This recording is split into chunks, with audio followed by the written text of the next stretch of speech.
विश्ववंदनीय तथागत सम्यक संबुद्ध प्रियदर्शी महान राजा सम्राट अशोक, विश्ववंदनीय विश्वरत्न बोधिसत्व डॉक्टर बाबासाहेब आंबेडकर आणि ज्या महापुरुषांनी महानायकांनी आमच्या हक्काची अधिकाराची लढाई लढली त्या सर्व महापुरुषांना महानायकांना मंचावर उपस्थित बुद्धिस्ट सोसायटी ऑफ इंडिया अर्थात भारतीय बौद्ध महासभा या संस्थेचे महाराष्ट्र राज्य अध्यक्ष दिनेश हनुमंतेजी, राज्य संघटक वैभव धबडकेजी, या विभागाचे अध्यक्ष विजय बनसोडजी, चंद्रपूर जिल्ह्याचे अध्यक्ष कैलास ढेंगळेजी, माझ्यासोबत आलेले यवतमाळ जिल्ह्याचे अध्यक्ष सतीश इंगोलेजी, माझ्यासोबत असलेले माझे सहकारी दिनेश खाडेजी, मंचावर उपस्थित बुद्धिस्ट सोसायटी ऑफ इंडियाचे सर्वच पदाधिकारीगण, आजच्या या कार्यक्रमाला लाभलेले प्रमुख अतिथी अशोक भाऊ रामटेकेजी, मालतीताई शिंगाडे मॅडम, प्राध्यापक डॉक्टर युवराज मेश्रामजी, इंजिनियर महिपाल मेश्रामजी, पद्माकर रामटेकेजी, ज्यांनी उत्कृष्टरित्या या कार्यक्रमाचं सूत्रसंचालन केलं असे आमच्या आकांक्षा मेश्रामताई, या कार्यक्रमाचे आयोजक सुधीर रामटेकेजी आणि ज्यांनी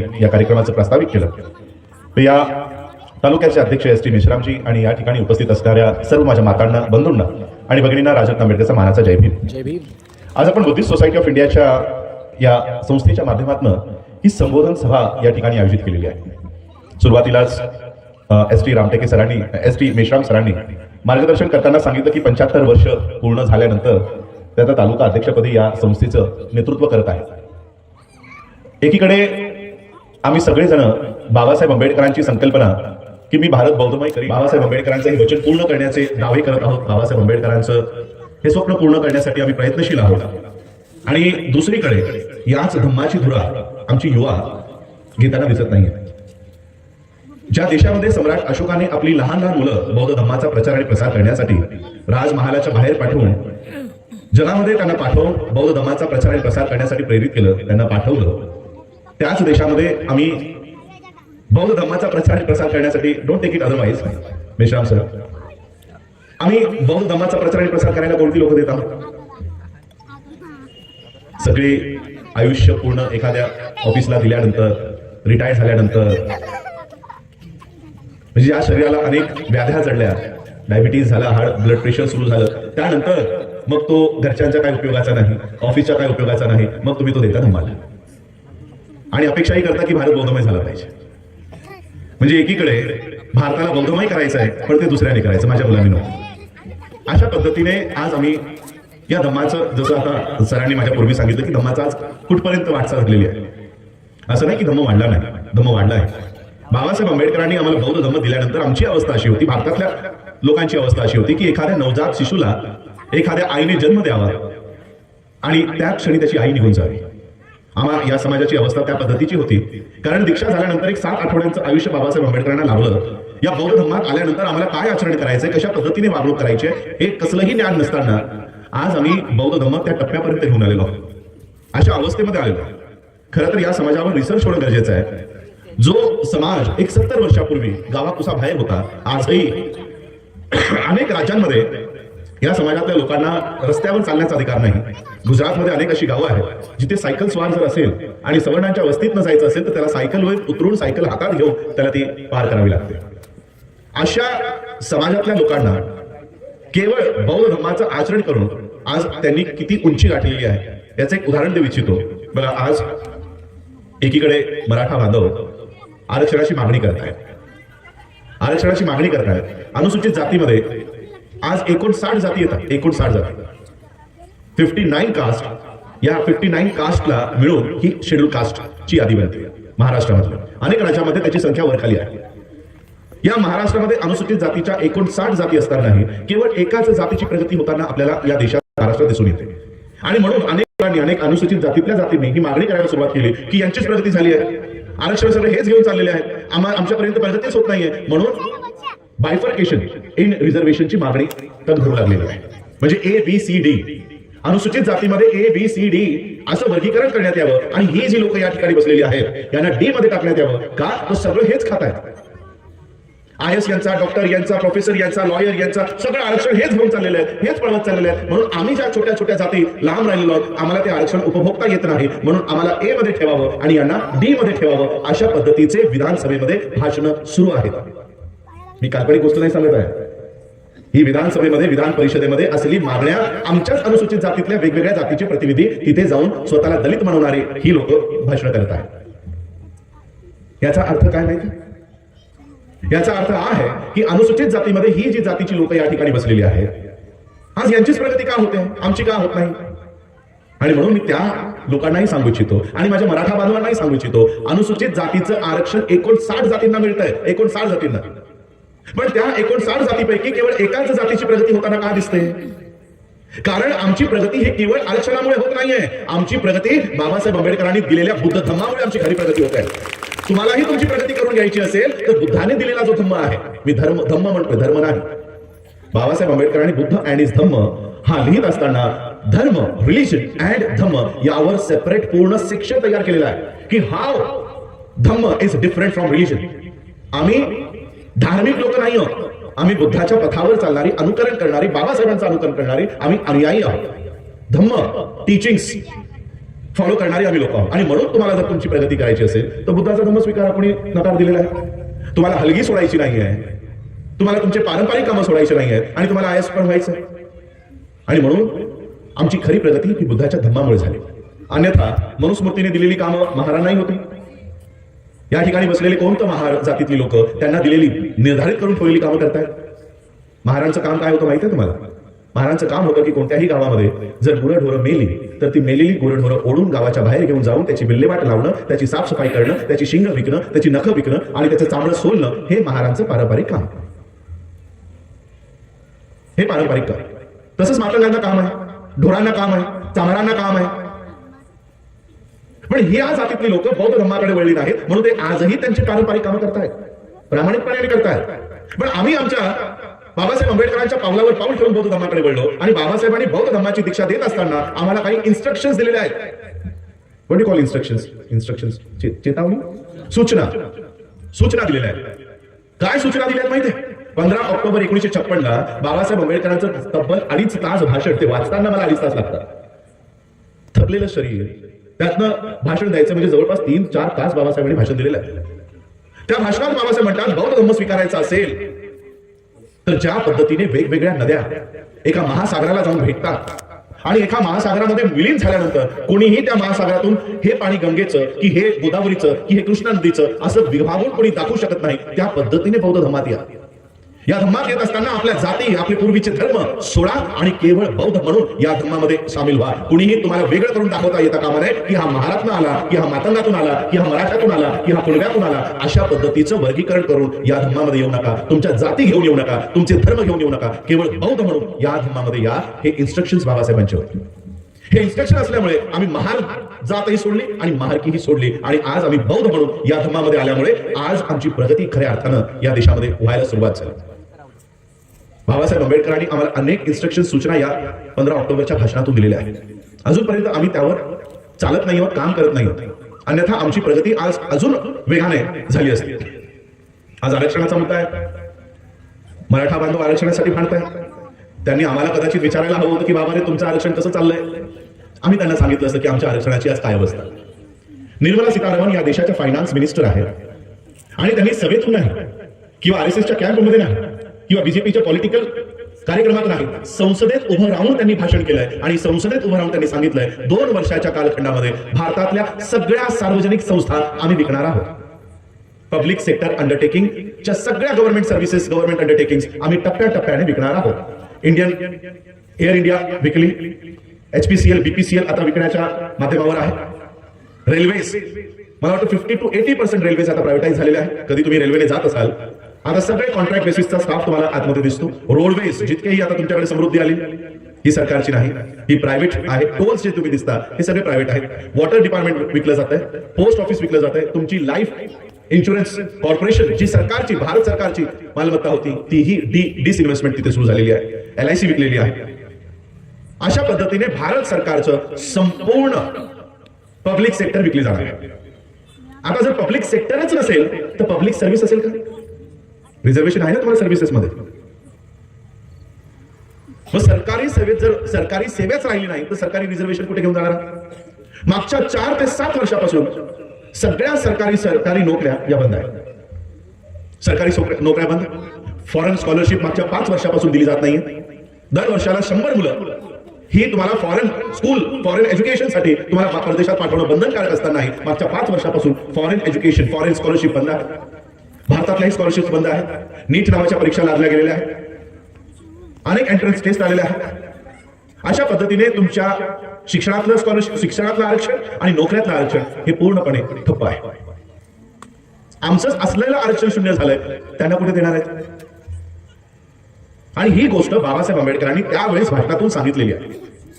आज आमचे नेते मंडळी आम्हा लोकांना सांगतात की महार लिहा, जसं मेश्राम सरांनी सांगितलं की त्यांनी त्यांची मुलं सगळी केवळ धम्ममध्ये बौद्ध लिहिलं, जातीचा उल्लेख केला नाही. आमचे नेते मंडळी आज आम्हाला काय सांगतात की महार लिहिलं नाही तर आरक्षण कमी होईल. 100% खरी गोष्ट आहे. 100%. तुम्ही महार म्हणून तुमची नोंद घेतली नाही तर अनुसूचित जातीची संख्या कमी होईल, आणि अनुसूचित जातीची संख्या कमी झाली तर तुम्हाला तुमचं रिझर्वेशन कमी होईल. हे त्यांचं म्हणणं बरोबर आहे. पण एकीकडे जर तुम्ही अनुसूचित जातीचं महार म्हणून नोंद घेतली नाही तर काहीतरी लिहिणार ना. काय लिहिणार? बौद्ध लिहिणार. मग अनुसूचित जातीची संख्या जर कमी झाली तर बौद्धांची संख्या आपोआप वाढेल. कारण आम्ही आकडा कुणाचा फुगवतोय? हिंदूंचा. महार लिहून हिंदू धर्माचा आकडा फुगवतोय आणि बौद्ध धर्माचा आकडा 0.6% आला. का? आम्हाला महार लिहायचं. महार लिहिलं नाही तर आरक्षण जाईल. या गोष्टीला बाबासाहेब आंबेडकरांनी स्वतः उत्तर दिलंय. बाबासाहेब म्हणतात हे आरक्षण चंद्र आणि सूर्य असेपर्यंत मिळणार नाहीये. महिलांची उपस्थिती ते मोठ्या प्रमाणावर आहे. बाबासाहेब महिलांचं उदाहरण देऊन म्हणतात की ज्या पतीला आयुष्यच नाही त्या पतीच्या नावचं मंगळसूत्र आम्ही का घालावं? तुम्ही हा विचार करा. मुलीचं लग्न जर ठरवायचं आणि तुम्हाला माहित आहे की मुलगा 2 दिवसांनी मरणार आहे, लावून द्याल का मुलीचं लग्न? जो नवरा मुलगा जगणारच नाहीये तर त्याच्या नावचं मंगळसूत्र आम्ही का घालावं? हा बाबासाहेब आंबेडकरांचा प्रश्न आहे. आता जे आरक्षण आयुष्यभर मिळणारच नाहीये ते न मिळणाऱ्या आरक्षणासाठी आम्ही महार नावाचं गळ्यात मडकं का घालावं? महार नावाचं ताईत गळ्यात का घालावं? बाबासाहेब आंबेडकरांनी या भाषेत आम्हाला समजून सांगितलं असतानाही आमचा 2023चा प्रश्न काय आहे की महार लिहायचं की नाही लिहायचं? अजूनही आमचा प्रश्न हाच आहे. एकीकडे आरक्षण ठीक आहे, महार लिहिल्यानंतर कुठे नोकऱ्या उपलब्ध आहेत तेही सांगा. जी लोक आम्हाला सांगतात की महार लिहा, तर महार लिहिल्यानंतर कुठे नोकरी मिळणार आहे, कुठं आरक्षण मिळणार आहे, आणि बौद्ध लिहिल्यानंतर नाही मिळणार हे कोणी सांगितलं?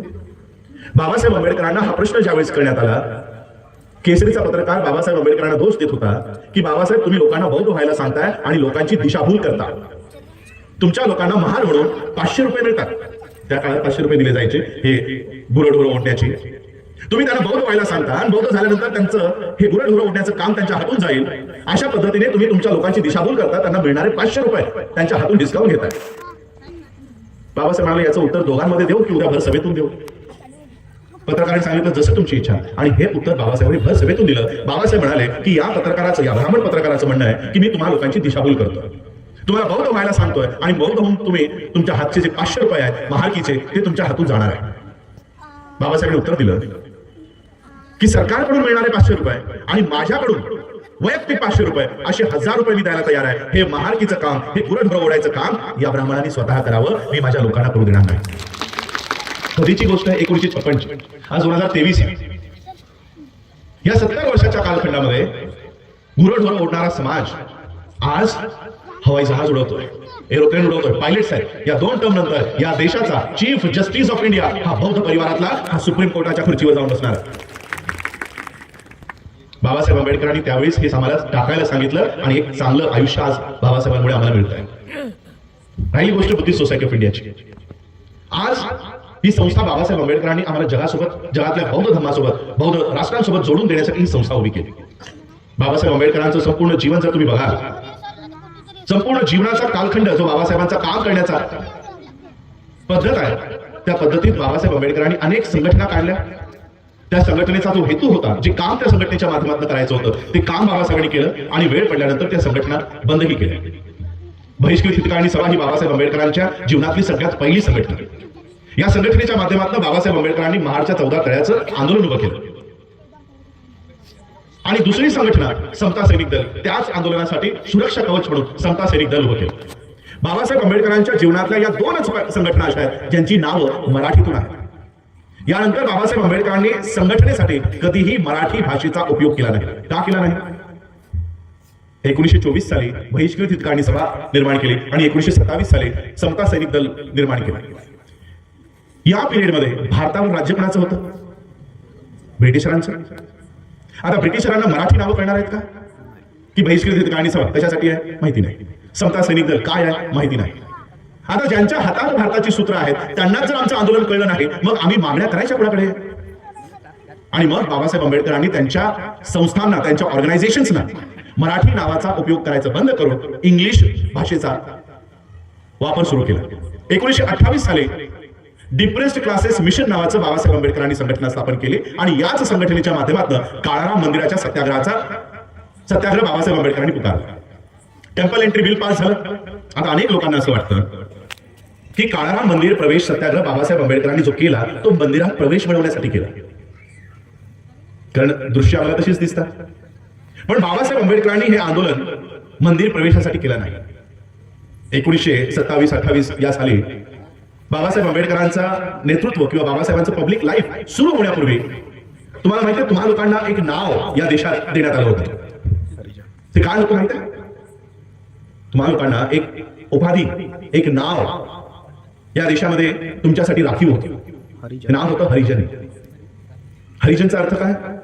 गांधीच्या पब्लिश्ड आर्टिकल्स मध्ये, रायटिंग्स मध्ये हरिजनचा अर्थ लिहिलेला आहे. हरिजन म्हणजे हरि के जन. हरि के जन म्हणजे विष्णू के नाजायज औलादे. आणि या हरिजनांचा नेता कोण होता? या हरिजनांचा नेता कोण होता? गांधी. बाबासाहेब आंबेडकरांच्या उगमापूर्वी या समुदायाचा, या समाजाचा एकमेव नेता होता, तो होता गांधी. आणि गांधीचं म्हणणं होतं की ये हरिजन लोग हैं, हरि के जन है, हमारे हिंदू धर्म के निचले पायदान के लोग हैं, इनके साथ क्या करना है क्या नहीं करना है ये हम डिसाइड करेंगे. अंग्रेजों को इसमें डिसाइड करने का कोई अधिकार नहीं है. इंग्रजांना कोणताही अधिकार नाही. हा आमचा आपसातला मामला आहे. यांना काय अधिकार द्यायचे ते आम्ही ठरवू. आम्ही हिंदू ठरवू की यांना काय द्यायचे. यांना मतांचा अधिकार द्यायचा, पाणी पियायचा अधिकार द्यायचा, गळ्यातलं मडकं काढायचा, पाठीचा झाडू काढायचा की नाही काढायचा ते आम्ही आमचं ठरवू. इंग्रजांनी याच्यात बघायची गरज नाही, हे गांधीचं म्हणणं होतं. बाबासाहेब आंबेडकरांचा उगम झाला आणि बाबासाहेब आंबेडकरांनी डिप्रेस्ड क्लासेस मिशन नावाने ही संस्था उभी केली आणि इंग्रजांना पटवून द्यायसाठी बाबासाहेबांनी हे आंदोलन पुकारलं की आम्ही जर हिंदू आहोत, गांधीच्या म्हणण्यानुसार आम्ही जर हिंदू आहोत, मग आम्हालाही मंदिरात घेतलं पाहिजे, आम्हालाही मंदिरात घेतलं पाहिजे. आता इंग्रजांची अडचण झाली की हे हिंदू आहेत, हे मंदिर हिंदूंचं आहे आणि हे सार्वजनिक पैशावर याची देखभाल होते, म्हणून आम्ही तिकडे यांना जाण्यापासून अडवू शकणार नाही. बाबासाहेब आंबेडकरांनी तब्बल 20 ते 25 हजार लोकांना एकत्रित केलं आणि नाशिकच्या काळाराम मंदिराच्या दरवाज्यावर घेऊन या सगळ्यांना पोहोचले. इंग्रजांनी यांना वेळ दिली की इतक्या वाजता या तारखेला म्हणजे 2 मार्च 1930 ला तुम्हाला वेळ दिलेली आहे, तुम्ही मंदिरात जाऊ शकता. सगळी लोक एकत्र आली आणि जसंही बाबासाहेब आंबेडकर त्या मंदिराच्या दरवाजातून आत जाणार ते नाशिकच्या काळाराम मंदिराचे भले मोठे दरवाजे आतून बंद करण्यात आले आणि बाबासाहेबांच्या दिशेने दगड फिरकवण्यात आले. बाबासाहेब आंबेडकरांना सगळ्यांनी कळा करून वाचवलं. एक दगड बाबासाहेब आंबेडकरांच्या माथ्यावर येऊ लागला आणि बाबासाहेबांनी तिथेच सवाल करून सांगितलं की बघा, तुम्ही आम्हाला हिंदू समजता, हिंदू मानता, मग आम्ही पण जर हिंदू आहोत, मग आम्हाला हिंदूंच्या मंदिरात का घेतलं जात नाही? ही गोष्ट बाबासाहेब आंबेडकरांनी इंग्रजांना पटवून दिली आणि गांधीचे जे म्हणणं होतं की ये हिंदू है और इनके साथ क्या करना है, इनको अधिकार कितने देने हैं ये हम तय करेंगे, यातून बाबासाहेब आंबेडकरांनी आम्हाला बाहेर काढलं आणि इंग्रजांच्या लक्षात आलं की ही लोक हिंदू नाहीत. हिंदू असते तर यांना मंदिरात घेतलं असतं. ही लोक हिंदू नाहीत. आणि त्याच साली राऊंड टेबल कॉन्फरन्सला सुरुवात होणार होती. राऊंड टेबल कॉन्फरन्सची सुरुवात होणार होती. या राऊंड टेबल कॉन्फरन्सला सगळ्या जाती धर्माच्या लोकांना त्या ठिकाणी रिप्रेझेंटेशन, प्रतिनिधित्व होतं. मुसलमानांना सर आगा खान यांना प्रतिनिधित्व देण्यात आलं मुसलमानांच्या वतीने, सिखांना आमंत्रण देण्यात आलं, ख्रिश्चनांना आमंत्रण देण्यात आलं, हिंदूंच्या वतीने गांधींना आमंत्रण देण्यात आलं. आता ही लोक कोण आली? ही मध्येच कोण आली? डिप्रेस लोक, डिप्रेस क्लासेस मिशनच्या माध्यमातून ही लोक कोण आली आणि यांची संख्या छोटी मोठी नाही, करोडोमध्ये आहे. आणि म्हणून या लोकांचंही म्हणणं त्या राऊंड टेबल कॉन्फरन्स मध्ये मांडणं गरजेचं आहे. या लोकांचा नेता कोण? तर डॉक्टर आंबेडकर. आणि म्हणून डॉक्टर आंबेडकरांनाही राऊंड टेबल कॉन्फरन्सला त्यांचं म्हणणं मांडण्यासाठी बोलावलं पाहिजे. म्हणून बाबासाहेब आंबेडकरांना राऊंड टेबल कॉन्फरन्सचं आमंत्रण ब्रिटिशांनी पाठवलं की तुमचं जे काय म्हणणं आहे ते राऊंड टेबल कॉन्फरन्सला येऊन मांडा. बाबासाहेब आंबेडकरांनी काळारामाचं दर्शन घेण्यासाठी काळाराम मंदिराचं प्रवेशाचा सत्याग्रह केला नाही. बाबासाहेब आंबेडकरांनी राऊंड टेबल कॉन्फरन्समध्ये जाण्यासाठी की आम्ही हिंदू नाही हे पटवून देण्यासाठी बाबासाहेबांनी काळाराम मंदिर प्रवेश सत्याग्रह केला. बाबासाहेब राऊंड टेबल कॉन्फरन्सला गेले, पण बाबासाहेब आंबेडकरांना आमंत्रण आहे म्हणून गांधींनी त्या राऊंड टेबल कॉन्फरन्सवर बहिष्कार टाकला की यांचा नेता तर मी आहे. अचानक बाबासाहेब आंबेडकरांना कसं बोलवतं? म्हणून गांधींनी पहिल्या राऊंड टेबल कॉन्फरन्सवर बहिष्कार टाकला. आणि त्यानंतर काय झालं हे आपल्या सगळ्यांना माहित आहे. दुसऱ्या राऊंड टेबल कॉन्फरन्सला गांधी गेले आणि बाबासाहेब आंबेडकरांचा विरोध करायचं काम केलं. जे कॉमनवेल्थ अवॉर्ड बाबासाहेब आंबेडकर त्यांच्या विद्वत्तेच्या बळावर जिंकून आले होते ते कॉमनवेल्थ अवॉर्ड हिसकवण्यासाठी गांधी उपोषणाला बसले आणि शेवटी बाबासाहेब आंबेडकरांना हे त्यांनी जिंकून आणलेले अधिकार पुन्हा द्यावे लागले. गांधींच्या जीवनासाठी हे पुन्हा बाबासाहेब आंबेडकरांनी दिले. डिप्रेस क्लासेस मिशनच्या माध्यमातून बाबासाहेब आंबेडकरांनी एवढे मोठे अधिकार या देशामध्ये मिळवले, पण गांधींच्या आडमोठेपणामुळे बाबासाहेबांना हे अधिकार पुन्हा द्यावे लागले. त्यानंतर काळ पुढे सरकला. देशामध्ये संविधान निर्माण करण्याच्या हालचालींना वेग आला. या संविधान सभेमध्ये बाबासाहेब आंबेडकर जाऊ नये म्हणून गांधी आणि पटेल प्रयत्न करत होते. आणि हे काल्पनिक सांगत नाहीये.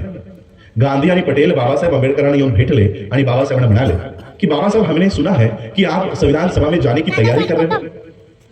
हम आपको बताने के लिए आए हैं कि संविधान सभा के दरवाजे ही नहीं, खिड़कियां भी हमने आपके लिए बंद रखी है. गांधी, पटेल बाबासाहेब आंबेडकरांना संविधान सभेमध्ये येण्यापासून रोखण्यामध्ये काम करत होते की बाबासाहेब संविधान सभेत येऊ नये आणि त्यांच्या लोकांसाठी सुरक्षा कवच तयार करू नये. आणि इंग्रजांना आमचं आंदोलन काय आहे हे लक्षात आणण्यासाठी बाबासाहेबांनी पुन्हा एक नवीन संस्था निर्माण केली आणि त्या संघटनेचं नाव ठेवलं शेड्यूल्ड कास्ट फेडरेशन.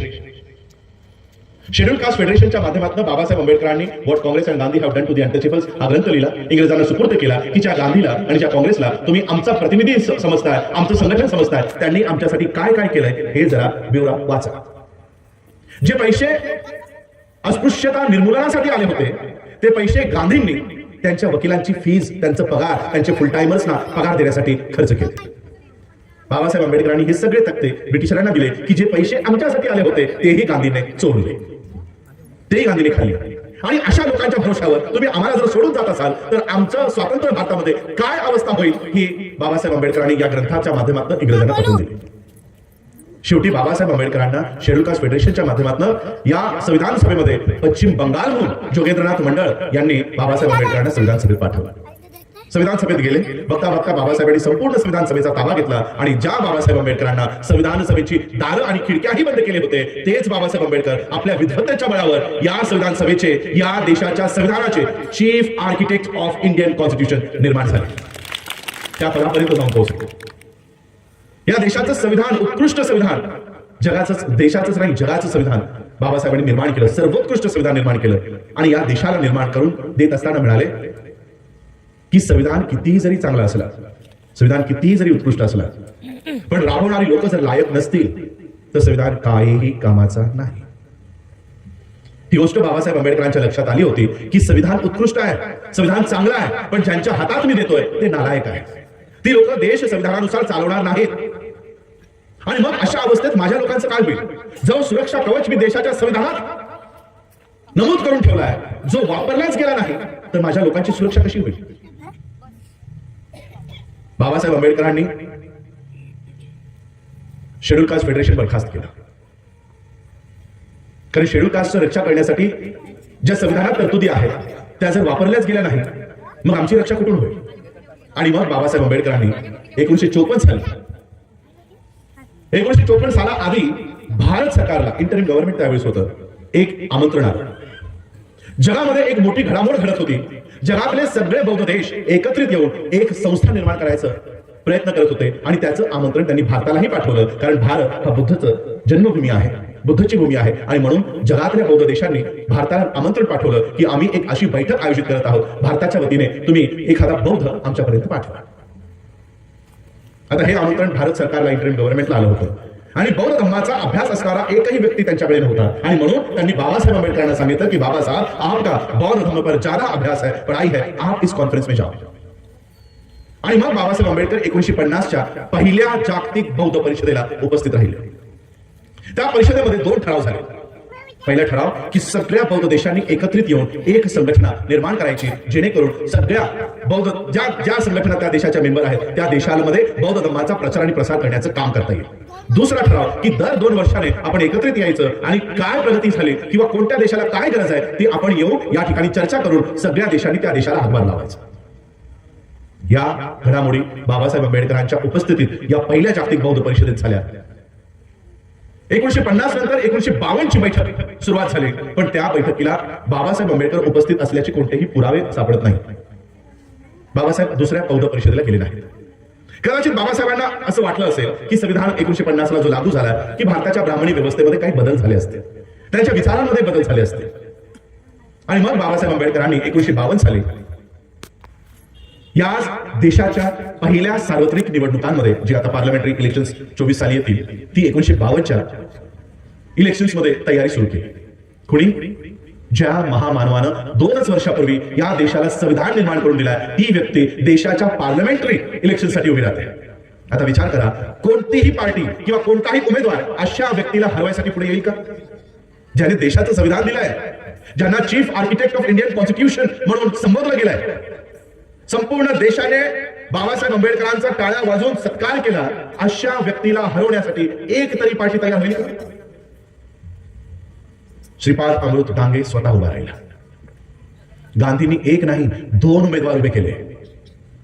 बाबासाहेब आंबेडकरांना पाडण्यासाठी संपूर्ण ताकदीने या देशामध्ये प्रयत्न सुरू झाले. आणि बाबासाहेब आंबेडकरांना हरवण्यासाठी एक चौथी नापास माणूस उभा करण्यात आला. PhD, DSc, LLD, DLitt, bar at law, Columbia university, London school of economics, Gray's अशा इन्स्टिट्यूट्स मधनं शिक्षण प्राप्त केलेल्या महामानवाला हरवण्यासाठी एक चौथी नापास माणूस पुढे करण्यात आला. आणि केवळ पुढे करण्यात नाही आला, त्याला निवडूनही आणण्यात आलं. बाबासाहेब आंबेडकरांचा पराजय झाला. बाबासाहेबांच्या लक्षात आलं की अजूनही या ब्राह्मणी व्यवस्थेच्या मतांमध्ये, विचारांमध्ये परिवर्तन झालेलं नाही. जी लोक मला न्याय देत नाही, पुढे जाऊन माझ्या लोकांसोबत काय करतील? जी लोक मला न्याय देत नाहीये, माझ्या लोकांसोबत काय होईल? हा विचार बाबासाहेब आंबेडकरांनी मनात घेतला. आणि 1954 साली 3री बौद्ध धर्माची ही जागतिक परिषद सुरू झाली. बघता बघता 54 देश या जागतिक संघटनेसोबत जुडले आणि बाबासाहेब आंबेडकर या परिषदेला भारताच्या वतीने गेले. आणि बाबासाहेबांनी तिकडे सखोल असं मार्गदर्शन केलेलं आहे. जे स्पीच बाबासाहेबांनी दिलंय ते आजही रेकॉर्डवर आहे. आणि त्या स्पीचचं नाव आहे Buddhist movement in India, a blue print. भारतामध्ये जर बौद्ध धर्माची ही मुवमेंट उभी करायची असेल तर आम्हाला काय काय करणं गरजेचं आहे याची संपूर्ण ब्लूप्रिंट बाबासाहेबांनी जागतिक बौद्ध परिषदेसमोर मांडली. आणि बाबासाहेबांनी जगातल्या बौद्ध देशांना आव्हान केलं की तुम्ही या ठिकाणी बौद्ध परिषदा घेण्याऐवजी तुम्ही भारतामध्ये या. भारतातली लोक मी तुमच्या पाठीशी उभे करतो. भारत हा बुद्धाचा देश आहे. या देशाला तुम्ही बौद्ध धर्माचा केंद्रबिंदू करा, असं आव्हान बाबासाहेबांनी त्या जागतिक बौद्ध परिषदेत नोव्हेंबर महिन्यामध्ये केलं. नोव्हेंबर डिसेंबर मध्ये बाबासाहेब भारतात पुन्हा आले. आणि बाबासाहेब आंबेडकरांनी ज्या पद्धतीची बाबासाहेबांची कार्यशैली होती की आधी संघटन मग आंदोलन, त्या कार्यशैलीप्रमाणे बाबासाहेब आंबेडकरांनी या देशामध्ये शेड्यूल्ड कास्ट फेडरेशन नावाचं संघटन बरखास्त केलं आणि नवीन संघटनाची स्थापना केली. आणि त्या नवीन संघटनेचं नाव होतं बुद्धिस्ट सोसायटी ऑफ इंडिया. 1954च्या एंडिंगला बाबासाहेबांनी ही संस्था निर्माण केली आणि जिचं registration Indian societies registration act नुसार 4 मे 1955 ला प्राप्त झालं. 1955 ला बाबासाहेब बौद्ध होते का? दीक्षा कधी झाली? 56 ला. याचा अर्थ बाबासाहेब आंबेडकर बौद्ध नसतानाही बौद्ध धर्माची ही संस्था बाबासाहेबांनी निर्माण केली. तुमच्यासाठी आमच्यासाठी नाही. जगातल्या बौद्धांना भारतातल्या बौद्धांसोबत संपर्क करता यावा, यांच्याशी भेटता यावं, एक म्हणून प्लॅटफॉर्म बाबासाहेबांनी तयार केला, बुद्धिस्ट सोसायटी ऑफ इंडिया. आणि याच मंचाच्या माध्यमातून, याच संघटनेच्या माध्यमातून 14 ऑक्टोबर 1956 ला बाबासाहेब आंबेडकरांनी बौद्ध धर्माची दीक्षा ही नागपूर या ठिकाणी लाखो लोकांसोबत, लाखो अनुयायांसोबत बाबासाहेब आंबेडकरांनी दीक्षा घेतली. ही दीक्षा केवळ नागपूरपुरती, महाराष्ट्रापुरती किंवा भारतापुरती मर्यादित नव्हती. बाबासाहेब आंबेडकरांना दीक्षा देणारे भंते चंद्रमणी हे देखील ब्रह्मदेशातून आले होते, भारताच्या बाहेरून आले होते. बाबासाहेब आंबेडकरांचा ह्या दीक्षाचा सोहळा केवळ भारतापुरता मर्यादित नव्हता. संपूर्ण बौद्ध जगत, बौद्ध देश बाबासाहेब आंबेडकरांच्या या बौद्ध दीक्षेला शुभेच्छा देणाऱ्यांनी एका रात्रीत आम्हाला जगासोबत जोडण्याचं काम केलं. आणि काय मेसेज दिला आम्हाला? त्याच भाषणामध्ये 15 ऑक्टोबरच्या भाषणात बाबासाहेब म्हणतात की आता भारतापुरतं खूप झालं, आता घरातल्या घरात खूप झालं, आता घराच्या बाहेर जा. आता भारतापुरतं मर्यादित राहू नका, भारताच्या बाहेर जा आणि भारताच्या बाहेर जाऊन सांगा की आम्ही भारताचे बौद्ध आहोत. अशा पद्धतीने बाबासाहेबांनी आम्हाला बौद्ध धर्म का दिला? की या देशाचं संविधान जर तुमची रक्षा करू शकलं नाही तर तुम्ही बुद्धच्या मागे जा. हा बुद्ध तुमच्या पाठीशी खंबीरपणाने उभा राहील. बाबासाहेबांनी या आशेने तुम्हाला बौद्ध धर्म दिला, या माध्यमातून तुम्हाला बौद्ध धर्म दिला. जेवढा तुमचा आणि माझा बौद्ध धर्मावर अभ्यास नाही तेवढा RSSचा आहे. की बाबासाहेब तुम्हाला बौद्ध का करून गेले, Babasaheb Buddhist society of India का निर्माण करून गेले. आणि म्हणून जशी ही आमची दीक्षा झाली, तुम्ही प्रामाणिकपणे सांगा, एखाद्याला जर शीख व्हायचं असेल आणि त्याने शीख धर्माची दीक्षा घेतली तर त्याला काय नावाने हाक मारतील? शीख. एखाद्याला जर ख्रिश्चन, आजही आमची लोक ख्रिश्चन होतात, ख्रिश्चन झाल्यानंतरही त्यांची ओळख ही ख्रिश्चन म्हणून होते. एखादा इस्लाममध्ये गेला तर त्याची ओळख मुसलमान म्हणून होते. पण आमच्याकडे दीक्षा झाल्यानंतर 1956ला दीक्षा झाल्यानंतर आम्हाला बौद्ध म्हणून उपाधी मिळाली नाही. आजही आम्हाला काय म्हणून संबोधलं जातं? दलित. बाबासाहेब आंबेडकरांच्या एकाही लिटरेचरमध्ये, रायटिंग्समध्ये, स्पीचेसमध्ये दलित शब्दाचा उल्लेख नाही. दलित शब्दाचा वापर कुठं का उगवला? कारण या देशाच्या ब्राह्मणी व्यवस्था कधीही आपल्या आयुष्यामध्ये वापर करू नये, कुणी करू नये. बाबासाहेब आंबेडकरांनी आम्हाला बौद्ध केलंय आणि केवळ बौद्ध म्हणूनच ही ओळख आम्हाला या देशामध्ये, या जगामध्ये प्रस्थापित करायची आहे. याने एक फायदा होईल की ज्या दिवशी आम्ही भारताच्या बाहेर जाऊ, बौद्ध देश आमच्या स्वागतासाठी तत्पर असतील की भारतातून आमचा बौद्ध बांधव येतोय. याची ताकद, बौद्ध धर्माची ताकद, बौद्ध असल्याची ताकद. नीतू अंबानीला विचार, US मध्ये गेल्यानंतर तिला बोलावं लागतं की मी भारतातून आले आणि भारत बुद्धाचा देश आहे. ठीक आहे, चला, तेही तुम्हाला मान्य नसेल. गुगल वापरताना सगळे आहे ना तुमच्या मोबाईलमध्ये इंटरनेट, गुगलमध्ये एक नाव टाईप करा, I am Buddha foundation. I am Buddha foundation हे फाउंडेशन बौद्ध धर्माचं फाउंडेशन जगामध्ये आहे. त्याची कार्यक्रमाची सूची आहे. आज नेदरलँडमध्ये, उद्या जर्मनीमध्ये, परवा फ्रान्समध्ये, मग US मध्ये, मग अनेक बौद्ध देशांमध्ये हे जात आहेत, युरोपियन कंट्रीजमध्ये जात आहेत आणि बुद्धाच्या नावाखाली सगळ्या बौद्ध देशांकडनं पैसा घेत आहेत. आणि पैसा घेऊन काय करतायत माहिती? याचे संस्थापक कोण आहेत? बुद्धिस्ट सोसायटी ऑफ इंडिया 1954-1955 साली जी बाबासाहेब आंबेडकरांनी काढली की बौद्ध देशाकडे जाऊन आम्ही आमची प्रगती त्या ठिकाणी करू, तो मार्ग कोण अवलंबतोय? या आय एम बुद्धा फाउंडेशनचे संस्थापक कोण आहे माहिती? पल्लवी जोशी, विवेक अग्निहोत्री. दोघंही काश्मीरी ब्राह्मण. ब्राह्मण बुद्धाच्या नावाखाली बौद्ध देशातून पैसे प्राप्त करतायत आणि फिल्म काय बनवतायत? काश्मीर फाईल्स. ब्राह्मणांवर कसा पद्धतीने अत्याचार झाला हे दाखवणारे पिक्चर कुणाच्या पैशावर बनतायत? बुद्धाच्या. का? जोशी उदाहरण आहे. बुद्ध देश आम्हाला भरभरून पैसा देत आहे. खेळण्यासाठी कोण आहे? पल्लवी जोशी. मग आम्ही कुठे आहोत? बुद्ध देशाच्या रांगेत कोण उभा? जोशी, तिवारी, त्रिपाठी, मोदी, योगी, अंबानी. मग आम्ही कोणत्या लाईनीत उभे आहोत? मरियाई, खंडोबा. अजून कोण आहे? वित्तू बाबा. अजून आम्ही त्या लाईनीत उभे आहोत. मागतोय मरियाईकडे, मिळतंय पल्लवी जोशीला. खंडोबा. बाबासाहेब आंबेडकर आम्हाला हा मार्ग दाखवून गेले. आजपर्यंत आम्ही तिथे चालायला तयार नाही आहोत. स्वतःची ओळख बौद्ध म्हणून करायला तयार नाही. आमचं भांडण इथं सुरू आहे. मी अध्यक्ष का तू अध्यक्ष? आमचं इथे भारतातही नाही, महाराष्ट्रात भांडण सुरू आहे अध्यक्ष पदावर. आणि जगामध्ये ती लोक स्वतःला बौद्ध घेऊन बौद्ध म्हणून सगळ्या बौद्ध धर्माचा मलिदा खातात. कारण आमचं लक्ष तिथे नाही. आम्ही आपसात तिथे भांडत बसलो. महार लिहायचं की नाही लिहायचं इथे आमचं अजून ठरत नाही. आणि ते बौद्ध म्हणून संपूर्ण जगामध्ये प्रसिद्धी पावत आहे. या देशातून, या जगातून बौद्धाचा भंते कोण आहे माहिती आहे? पुन्हा गुगल करा. A monk who became chief minister. Yogi Adityanath. या देशातला बौद्ध भिक्खू कोण आहे? योगी आदित्यनाथ. उत्तर प्रदेशचा मुख्यमंत्री, त्याच्या नावावर पुस्तकं लिहिलेली आहे की एक बौद्ध भिक्खू मुख्यमंत्री झाला हे सांगून अनेक देशांकडनं या देशाच्या बौद्ध धर्माच्या उत्थानासाठी करोडो डॉलर्स मध्ये पैसा येतोय. पण आम्ही महार, मातंग, चांभार, ढोर याच यादीतून बाहेर पडायला तयार नाही. आणि म्हणून इथे आमची काही प्रगती होत नाही. आणि म्हणून आम्हाला बुद्धिस्ट सोसायटी ऑफ इंडियाच्या माध्यमातून बाबासाहेबांनी एक काम दिलं की जगातल्या बौद्ध देशांसमोर जा आणि तिथे स्वतःचं जे काही तुमच्या समस्या आहेत ते तिथे मांडा. 2018 साली मी पहिल्यांदा या वर्ल्ड फेलोशिप ऑफ बुद्धिस्टच्या कॉन्फरन्सला गेलो आणि पुन्हा बुद्धिस्ट सोसायटी ऑफ इंडियाची जी मेंबरशिप होती, जी रद्द झाली होती, ती रिवाइव सोसायटी ऑफ इंडिया ही संयुक्त राष्ट्रासोबत आणि वर्ल्ड फेलोशिप ऑफ बुद्धिस्ट सोबत भारतातल्या बौद्धांच्या समस्या आम्ही त्या ठिकाणी मांडून सगळं जे काही मिळवायचं काम आहे ते आम्ही करत आहोत.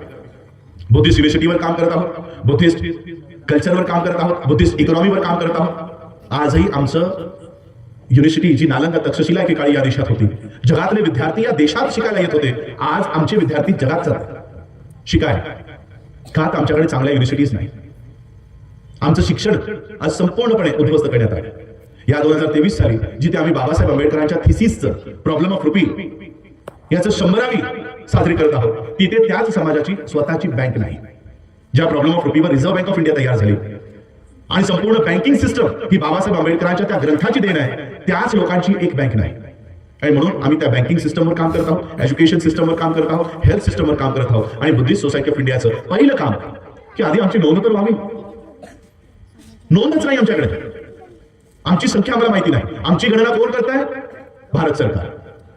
इंडियन सेन्सस या वर्षी 2022 साली येणार होती.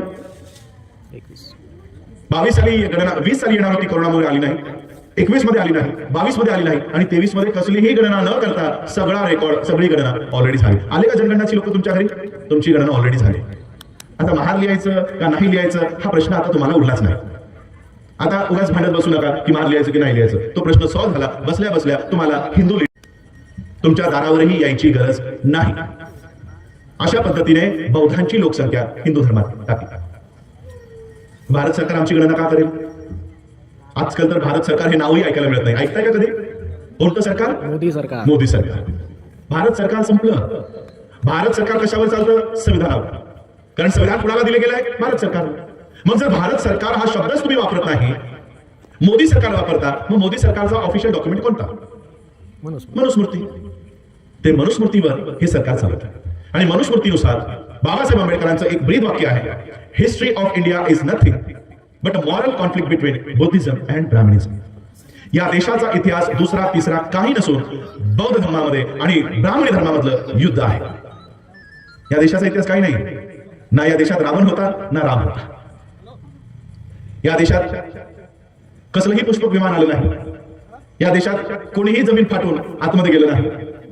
या देशाचा इतिहास फक्त बौद्ध धर्म आणि ब्राह्मणी धर्म यातला संघर्ष आहे. आता जर मोदी सरकारचा ऑफिशियल डॉक्युमेंट मनुस्मृती आहे, जो ब्राह्मणी धर्म शून्यावर नाही येणार तर कशावर आणणार? म्हणून आज ऑफिशियल आणि जे आज मुंबईचे प्राईम लोकेशन्स आहेत, हुतात्मा चौक, बॉम्बे हायकोर्टच्या समोर, बॉम्बे हायकोर्ट तरी गल्लीच्या आतमध्ये आहे. बाबासाहेब आंबेडकरांच्या या 3 इमारती प्रमुख ठिकाणी उभ्या आहेत. 1946 ला बौद्ध धर्माची दीक्षा घेण्याच्या 10 वर्ष आधी बाबासाहेब आंबेडकरांनी बौद्ध धर्माचं शिक्षण देणारी व्यवस्था या देशात उभी केली. पैसे नसताना, लोकांच्या वर्गणीतून. मागे याचाच उपहासात्मक तो चंद्रकांत पाटील हेच म्हणत होता की बाबासाहेब, त्यांनी तर नाटक तरुणी दाखवलं की जोळी घेऊन फिका मागायचं, 1-1 10,000 रुपये असं लोकांकडनं हा निधी उपलब्ध करून बाबासाहेबांनी या बिल्डिंग्स उभ्या केल्या, विकत घेतल्या. बाबासाहेबांकडे पैसा नव्हता पण दूरदृष्टी होती. आमच्याकडे पैसा आहे, दूरदृष्टी नाही, विजन नाही. असं नाही की आमच्याकडे पैसा नाही. मी नेहमी हे उदाहरण देत असतो. 2020 साली ज्यावेळी त्याच एप्रिल महिन्यात बाबासाहेब आंबेडकरांची जयंती आहे. ही जयंती आपण साजरी करू शकलो नाही. केली का तुम्ही साजरी? घराच्या बाहेरही पडता आलं नाही. आणि ही जयंती साजरी न झाल्यामुळे इकॉनॉमिक टाइम्सने एक बातमी छापली, ऑनलाईन पेपर मध्ये ही बातमी आली की बाबासाहेब आंबेडकरांची जयंती साजरी न झाल्यामुळे भारतीय अर्थव्यवस्थेला म्हणजेच ब्राह्मणी व्यवस्थेला 2100 कोटी रुपयांचं नुकसान झालं. हा 2100 कोटी रुपये कसला खर्च? जयंतीचा. मग जयंतीमध्ये आपण काय करतो? लाइटिंग जशी लावली लाइटिंग लावतो, फटाके आणतो, फराळ बनवतो, मिठाई आणतो, गाड्या विकत घेतो, पेंटिंग करतो, कपडे घेतो. आणि हे सगळं करत असताना आपण अर्थव्यवस्थेला पैसे देत असतो. देता की नाही? कोण फुकट देते का? एका रात्रीत आपण किती रुपये खर्च करतो? 2100 कोटी. संपूर्ण भारताचा आकडा होता. आता विचार करा, जी लोक एका रात्रीत 2100 कोटी रुपये खर्च करतात, काय ते 700 कोटीची स्वतःची इंडस्ट्री बनवू शकत नाही? ऑफिशियली मीडिया, टीव्ही चॅनल, राष्ट्रीयकृत, तुमचं महाराष्ट्र पुरतं, चंद्रपूर पुरतं नाही, नॅशनल, इंटरनॅशनल. मी ज्यावेळेस लंडनला असतो, US ला असतो, आज तर तिकडे बघत असतो मी. झी न्यूज तिकडे दिसतं, NDTV तिथे दिसतो. या चॅनल्स मला तिकडे का दिसतात? कारण त्यांचं सॅटेलाइट वर ते चॅनल आहे, त्याची 30 कोटी रुपये त्यांनी फीस भरली आहे, म्हणून त्यांचं चॅनल मी जगातल्या कोणत्याही देशातून बघू शकतो. आम्ही जगाच्या सोडा, महाराष्ट्रात तरी आपलं चॅनल आहे का? कधी कोणत्या न्यूज चॅनलवर माझी बातमी ऐकली? कधी कोणत्या न्यूज चॅनलवर माझा अर्धा तासाचा कार्यक्रम ऐकला? संस्कार नावाचा चॅनल सुरू आहे, अर्धा तास ब्राह्मणी धर्माचा प्रचार प्रसार चॅनलवरून सुरू असतो. आमच्याकडे आमचं चॅनल नाही.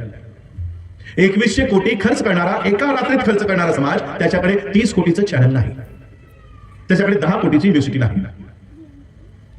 मग आमचे हे पैसे वापरतो कोण? आमचे पैसे कोण वापरतो? आहे ना, प्रत्येकाचं बँक अकाउंट असेल, प्रत्येकाचे पैसे बँकेमध्ये सेफ आहेत. किती बँका आंबेडकरी विचाराच्या आहेत सांगा? आहे का एकतरी बँक? आंबेडकरी विचाराची एकतरी बँक आहे या देशामध्ये? ज्या बाबासाहेब आंबेडकरांच्या विचारांवर बँकिंग सिस्टम आहे, त्यांच्या विचाराची एकही बँक नाही. आम्ही आमचा पैसा कोणत्या बँकेत ठेवतो? SBI, bank of Maharashtra, Canara, central bank of India या राष्ट्रीयकृत बँकेत ठेवतो, किंवा प्रायव्हेट बँकेत ठेवतो. HDFC, ICICI, ऍक्सिस या बँकेमध्ये आम्ही आमचा घामाचा पैसा या बँकेत ठेवतो. आणि मग या बँक काय करतात? लोन देतात. लोन कुणाला देतात? प्रामाणिक व्यवस्थेला. तुम्हाला नाही. तुम्हाला लोन द्यायचं असेल तर मॉर्गेजला काय आहे, गॅरंटर कोण आहे, अशा पद्धतीने अनेक प्रश्न आमच्या समोर उपस्थित करून आमचे लोन प्रपोजल्स फेटाळले जाते.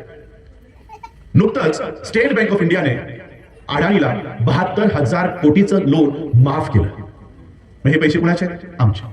आमच्या पैशावर अडाणीची व्यवस्था मजबूत होते का? तर या 75 वर्षात आम्ही स्वतःचा पैसा ठेवण्यासाठी आमची बँक तयार केली नाही. पैसा कमवतोय आम्ही, घाम गाळतोय आम्ही, पैसा कमवल्यानंतर ठेवतोय कुणाकडे? दुश्मनाच्या दारात. मग तो दुश्मन काय करतो? आमचा पैसा त्यांच्या व्यवस्थेला पुरवतोय.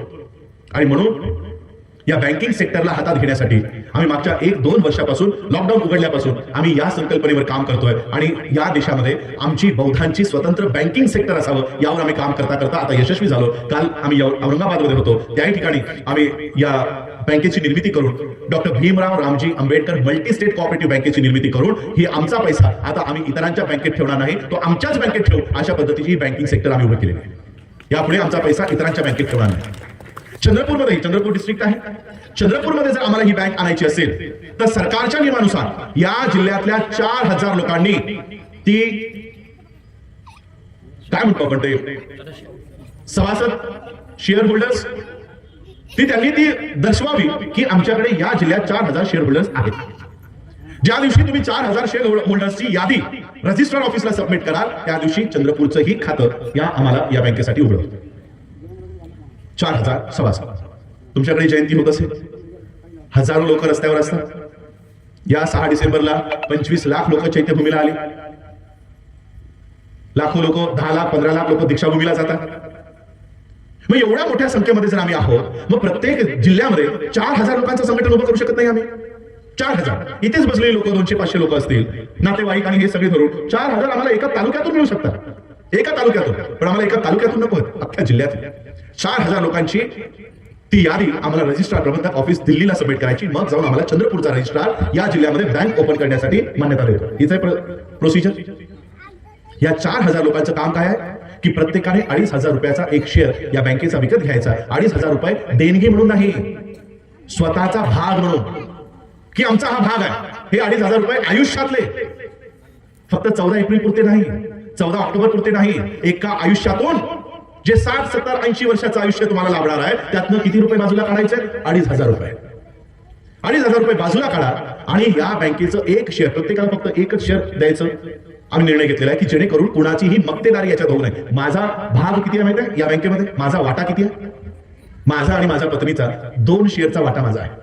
म्हणजे उद्या जर या बँकेचा नफा हजारो करोड मध्ये जरी गेला तरी माझा वाटा किती असणार आहे? 2 शेअर पुरता.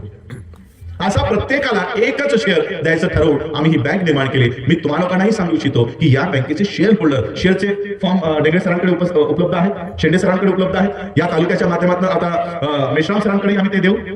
ते शेअर्स प्राप्त करा. QR कोड आता आम्हाला लवकरच मिळणार आहे. 1 कोटी रुपये ऑलरेडी आम्ही रजिस्ट्रार ऑफिसला सबमिट केलेत आणि doctor Bhimrao Ramji Ambedkar multi state cooperative bank याची मान्यता ऑलरेडी आम्हाला प्राप्त झालेली आहे. याची मान्यता प्राप्त झालेली आहे. आता प्रत्येक जिल्ह्यामध्ये जाऊन याचे सभासद करणं, शेअर होल्डर्स करणं आणि बँक अकाउंट होल्डर करणं हे आमचं काम आहे. याच्याने काय होणार आहे? काय होणार आहे?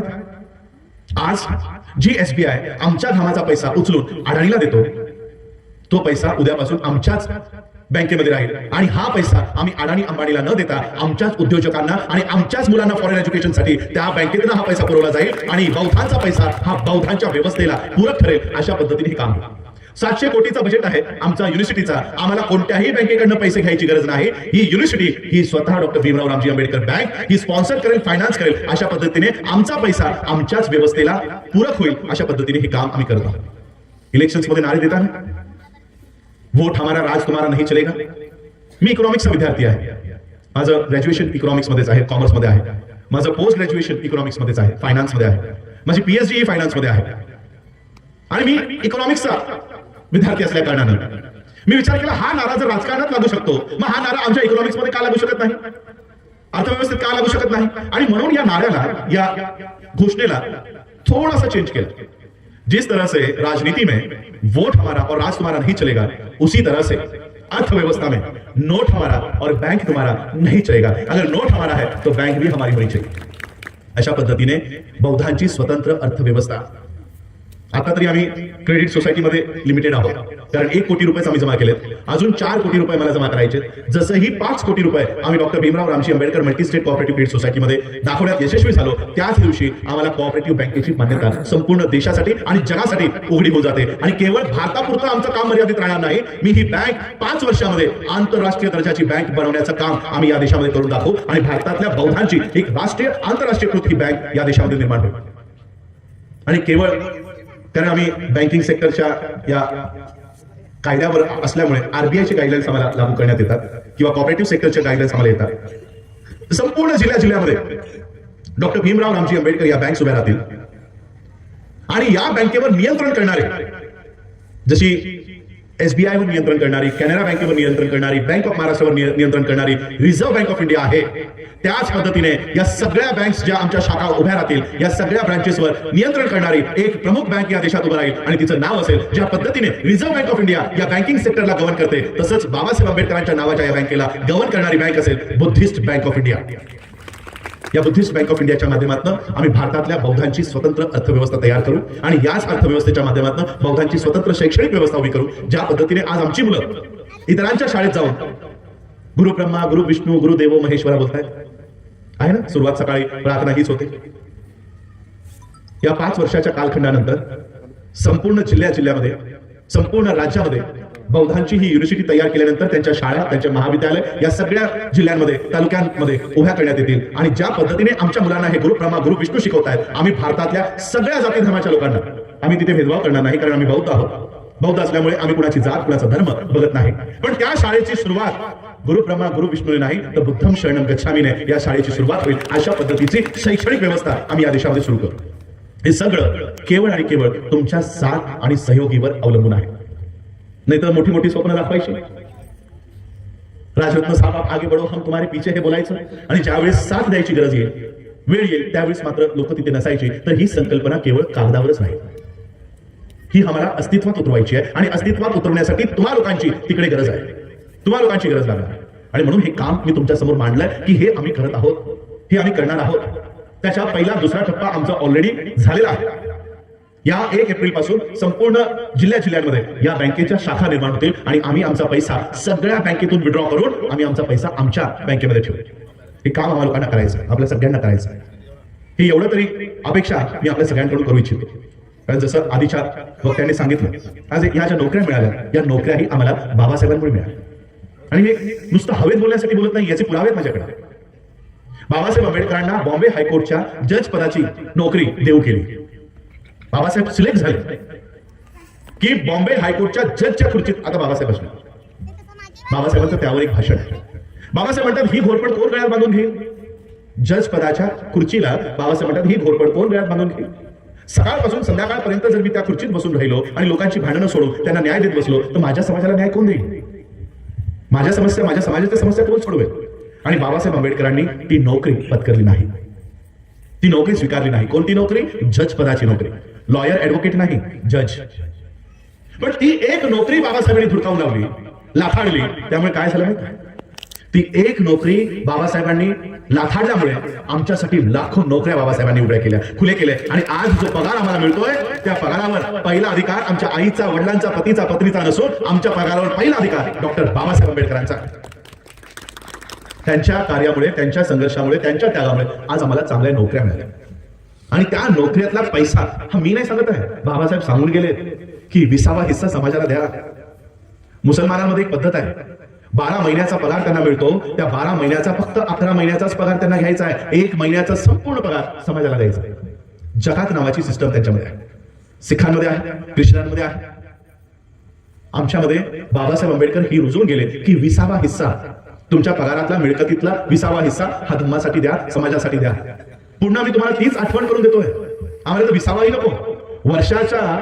वर्षाचा सोडा, आयुष्याचं जी काय मिळकत आहे त्यातनं 2,500 रुपये या बँकेचं शेअर घ्या, तोही आम्हाला देऊ नका, तुमच्याच नावासमोर ठेवा. 0.1% पण होणार नाही, 0.01% पण होणार नाही. 100 रुपये तुम्ही नुसतं स्टेशनला जातानाच रिक्षाला, ऑटोला खर्ची घालत असाल. आणि या विदर्भामध्ये, नागपूर, चंद्रपूरमध्ये मी आमच्या युवकांना बघितलं, ते काहीतरी पुडी घेऊन ते बराच वेळ घासून, काय म्हणतात ते, खर्रा, घरला खायची सवय आमच्या मुलांना लावून दिलेली आहे. त्याच्यातच 50 रुपये 100 रुपये जात असते दिवसाची. हा पैसा स्वतःचा बाजूला काढा आणि स्वतःच्या बँकिंग सिस्टमला लावा. स्वतःचा मीडिया तयार करा. येणाऱ्या 10 वर्षे मी खूप बोलतोय, 2-2.5 वर्षानंतर या देशाचं संविधान तुमच्यासाठी संपूर्णपणे ठप्प होणार आहे. संपूर्णपणे. नोकरी नाही, स्कॉलरशिप नाही. आम्ही वापरच काय करतोय संविधानाचा? नोकरी आणि स्कॉलरशिप. या पलीकडे संविधानाचा काय वापर करताय? काही नाही. तेही 2 कलम आमच्यासाठी आमच्या हातून काढून घेतली जाणार. आणि म्हणून आम्हाला स्वतःची व्यवस्था स्वतः करायची आहे. त्याच्या कामाला आम्ही आजपासून लागलेलो आहोत. 20 ते 25 वर्षाचा कालखंड आज माझ्या हातात आहे. काम करण्याचा कालखंड आहे. आणि या कालामध्ये 25व्या वर्षी ज्या दिवशी मी या सोशल मुवमेंट मधनं बाहेर पडेल, त्या दिवशी या बौद्ध धर्माच्या अनुयायांना, बौद्ध समाजाला इतकं ताकदवान मला बघायचं आहे की या देशामध्ये राजकारणासाठी जो कोणी उमेदवार प्रधानमंत्री पदासाठी उभा असेल तो बौद्धांच्या पाया पडल्याशिवाय हा प्रचाराला उभा राहणार नाही. एवढं ताकदवान समाज मला या देशामध्ये बौद्धांना बघायचं आहे. त्यासाठी आम्हाला आजपासून तयारीला लागावं लागेल. आजपासून लागावं लागेल. 10 वर्षानंतर, 15 वर्षानंतर, 20 वर्षानंतर आम्हाला जर स्वतःचा मीडिया, स्वतःचं युनिव्हर्सिटी, स्वतःचे बँक बघायचे असतील तर आजपासून कामाला लागावं लागेल. बाबासाहेबांच्या या बुद्धिस्ट सोसायटी ऑफ इंडियाच्या माध्यमातून आम्ही बाबासाहेबांचे हे निर्धारित केलेले काम आहे. बाबासाहेबांनी या संस्थेच्या माध्यमातून स्वतःचे महाविद्यालय तयार व्हावे यासाठी कलम तयार करून ठेवलेली आहे. त्यावर आम्हाला काम करायचं आहे. मी आज एवढीच अपेक्षा आपल्या सगळ्यांकडून करेन, कारण आज दिवसातली ही दुसरी माझी सभा आहे. पहिली सभा ऑलरेडी माझे हे सगळे कार्यकर्ते थकले असतील. आधीच 2.5-3 तास आम्ही भाषण करून गडचिरोली येऊन या ठिकाणी आलो आणि लगेच फक्त तोंडावर पाणी मारून मी लगेच इकडे आलो. त्यामुळे मी अधिक भाष्य करणार नाही. आपण सगळे आमच्या या विजनला, आमच्या या ज्या काही संकल्पना बाबासाहेबांनी आम्हाला दिल्या त्या अस्तित्वात उतरवण्यासाठी आपण सगळे सहकार्य करा. एवढीच आशा आणि अपेक्षा मी आजच्या या संबोधन सभेच्या माध्यमातून व्यक्त करतो. मी प्राध्यापक S.T. मेश्राम साहेब आणि सुधीर रामटेके सर या दोघांचाही मनापासून आभार व्यक्त करतो की आपण ही सभा आयोजित करून मला माझे विचार लोकांसमोर मांडण्यासाठी हा प्लॅटफॉर्म तयार करून दिला. त्याबद्दल मी आपल्या सगळ्यांचे आभार व्यक्त करतो. एवढ्या थंडीतही आपण सगळे कसलेही चलबिचल न करता मला शांतपणे आपण सगळ्यांनी ऐकून घेतलं. त्याबद्दल मी आपल्या सगळ्यांचे आभार व्यक्त करतो आणि थांबतो. जय भीम, नमो बुद्धाय. खूप खूप धन्यवाद सर.